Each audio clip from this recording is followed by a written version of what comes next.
அனைவருக்கும் கணித வணக்கம். இப்போ பார்க்க போகிறது 6ஆம் வகுப்பு கணக்கு 3ஆம் பருவம். பழங்கால தமிழ் பாடலில் பின்னங்கள் இடம்பெற்றுள்ள புதிர்கணக்கு மற்றும் அதன் விளக்கம். பின்னம் பற்றிய ஒரு கணக்கு பாடலும் அதோடைய விளக்கம், அது எவ்வாறு நம்ம செய்ய வேண்டும்ங்கிற கணக்கை நம்ம பார்க்க போகிறோம்.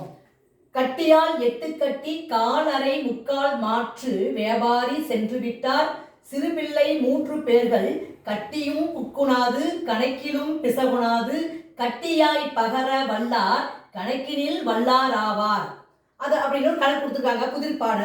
புதிர்கணக்கு பாடல். அதுக்கு விளக்கம் கொடுத்துருக்காங்க.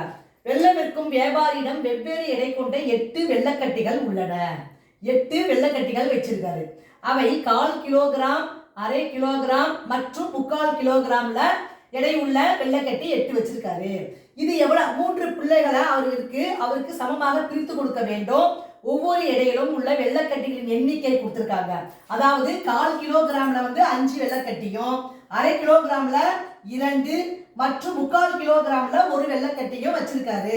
மொத்தம் 8 வெள்ளக்கட்டிகள். இதை எப்படி சமமாக பிரித்து கொடுப்பாங்க அப்படிங்கிறதா இந்த கேள்விக்குரிய கணக்கு அப்படிங்கிறத பார்க்க போறோம். இப்ப பாருங்க, இந்த புதிர் கணக்குல உள்ள விளக்கம் கொடுத்திருக்காங்க. கணக்கு எவ்வாறு செய்ய போறோம். இப்ப முதல்ல பாத்தீங்கன்னா வெள்ளக்கட்டிகள் மொத்தம் எண்ணிக்கை எத்தனை கொடுத்துருக்காங்க? 8. அது எப்படி இருக்கு? தலா 8 வெள்ளக்கட்டிகள் இருக்கா? அது எப்படி கொடுத்துருக்காங்க? ஃபர்ஸ்ட் 5, அப்புறம் 2, அப்புறம் 1. அதனுடைய எடை 5 வெள்ளக்கட்டிகளுடைய எடை எவ்வளவு? 1/4 கிலோகிராம். 1/4 கிலோகிராம். அடுத்து பாருங்க, 2க்கு என்ன கொடுத்துருக்காங்க? அரை கிலோகிராம். அடுத்து 1 வெள்ளக்கட்டி எத்தனை கிலோகிராம்? அது 3/4 கிலோகிராம் அப்படின்னு நம்ம போட்டுக்கிறோம். இப்ப பாத்தீங்கன்னா இதை ஃபர்ஸ்ட் கூட்ட போறோம். எப்படி பாருங்க, 5 எவ்வளவு இருக்கு? 1/4. அப்ப எப்படி கூட்டுவோம்? 5 காலை போட்டுக்கிறோம். 1 + 1 1/4 + 1/4 + 1/4 + 1/4. இதை கூட்டினோம்னா 5 கால், அதாவது 1/4, அரை, முக்கால், 1 1/4 வந்துடும். 1/4. அடுத்து பாருங்க, அடுத்து 2ல எத்தனை இருக்கு? அரை. எண்ணிக்கை வெள்ளக்கட்டி 2 எத்தனை இருக்கு? அரை 2 இருக்கு. அரை + அரை = 1. இது 1/4 கிலோகிராம். இது 1 கிலோகிராம். அடுத்து 1 வெள்ளக்கட்டி என்ன கிலோகிராம்ல இருக்கு? 3/4. அது 1 3/4 தான். அப்ப 3/4 கிலோகிராம். இப்ப இதனுடைய கூடுதல் பார்த்தோம்னா எவ்வளவு இருக்கு பாருங்க. 1/4 + 1 + 3/4. இது எல்லாத்தையும் கூட்டினோம்னா 1/4 2/4, அது 3/4 கூட்டினோம்னா எவ்வளவு வந்துடும்? 3 வந்துடும். அப்ப 3 கிலோகிராம் இருக்கு எடை உள்ள வெள்ளக்கட்டி இருக்கு. இப்ப 3 பிள்ளைகள் அப்படிங்கிறப்ப ஒருத்தங்களுக்கு ஒரு பிள்ளை பிளஸ் ஒரு 2 பேர் 3 பேருக்கும் ஆளுக்கு தலா எப்படி கொடுப்போம்? 1 கிலோகிராம்.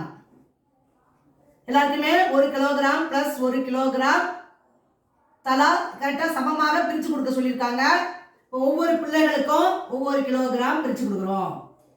பிள்ளைகள் தலா எவ்வளவு? 1 கிலோகிராம். இப்ப இந்த 1 கிலோகிராம் வெள்ளத்தை 8 கட்டி இருக்குன்னு சொல்லியிருக்காங்க. எப்படி கொடுக்க போறோங்கிறதா கணக்கு. இப்போ ஆளுக்கு 1 கிலோகிராம். அப்ப முதல்ல பாத்தீங்கன்னா முதல் பையனுக்கு ஃபர்ஸ்ட் சன்னுக்கு நம்ம என்ன பண்றோம்? 1/4 + 1/4 + 1/4. அப்ப 4/4. முதல் பையனுக்கு 4/4 பிரிச்சு கொடுத்துறோம். 4/4 1.